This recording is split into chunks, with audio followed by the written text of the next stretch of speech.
ولقد أوحينا إلى موسى أن أسر بعبادي فاضرب لهم طريقا في البحر يبسا لا تخاف دركا ولا تخشى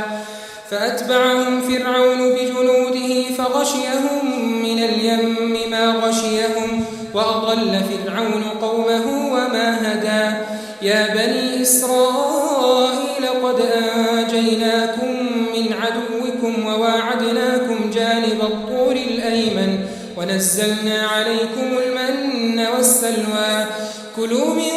طيبات ما رزقناكم ولا تطغوا فيه فيحل عليكم غضبي ومن يحلل عليه غضبي فقد هوى وإني لغفار لمن تاب وآمن وعمل صالحا ثم اهتدى وما أعجلك عن قومك يا موسى قال هم أولئك على أثري وعجلت إليك رب لترضى قال فإنا قد فتنا قومك من بعدك وأضلهم السامري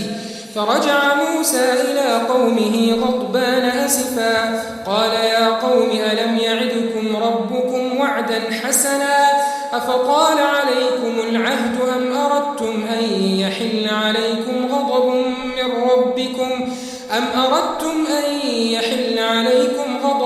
من ربكم فأخلفتم